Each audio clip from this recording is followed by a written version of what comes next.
Today's work is on perimeter and area. So yesterday we learned about area and the day before we learned about perimeter, and we're going to combine our knowledge and extend it a little further.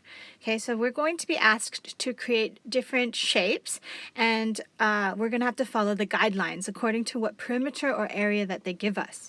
So in this first question here, question 3, predict the perimeter of each of these shapes on the square centimeter grid below. Show what the perimeter is by drawing and labeling. So in this box, you're going to be asked to draw a square with 4 centimeter sides. Okay, a square with 4 centimeter sides, and then figure out what the perimeter is for that square. Same thing for question B, but with a rectangle. Okay, in question 4, use the 1 centimeter grid paper to construct the following shapes at each starting point with the stated perimeter. So they've given you a perimeter, and you just need to create a shape using these starting points here. So that's 1, 2, and then you just keep on continuing and creating a shape until you've made one with the perimeters that they've given you. Okay, so just a reminder that this is 1 centimeter dot paper, so each dot is 1 centimeter apart. Okay. All right, so in question number 5, we have, what is the perimeter of this irregular shape? So you need to find out the perimeter of this shape here, okay? And then you're going to use that knowledge for this next question, B. You now need to draw a square with the same perimeter. So a square with this perimeter in this box, okay? Okay, on this next page, we are mainly working with area. So it's asking us to use the 1 square centimeter grid paper to shade some irregular shapes with the following areas. So it's asking us for irregular shapes. That means it's a shape that does not have all equal sides.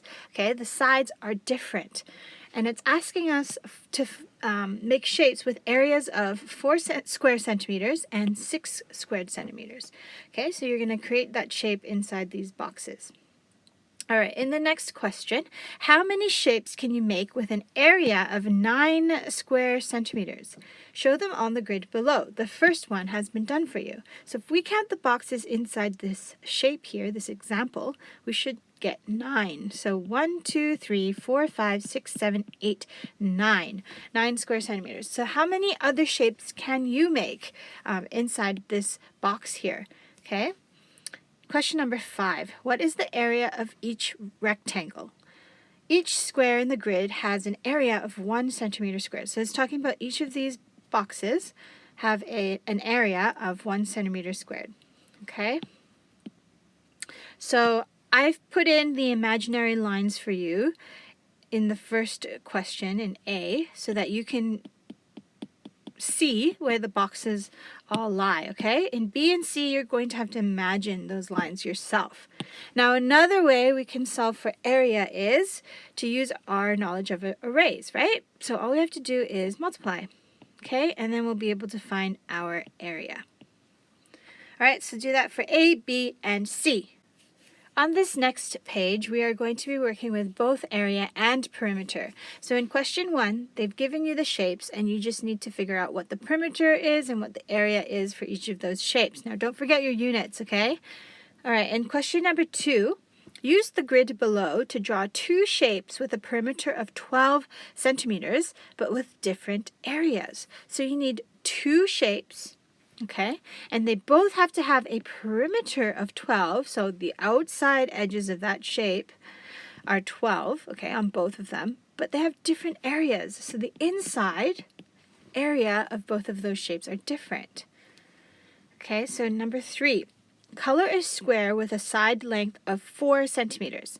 Label its area and perimeter.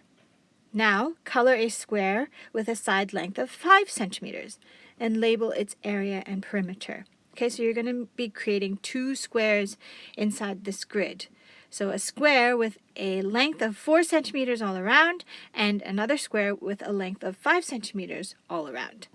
Okay, now after you've done that, you're going to compare the two. Okay, what's different? What do you notice? Are there any patterns? Okay, so write down what you do notice, if you do notice anything. If you don't, you could write that down as well. All right, so that's all for today. Let us know if you have any questions, okay?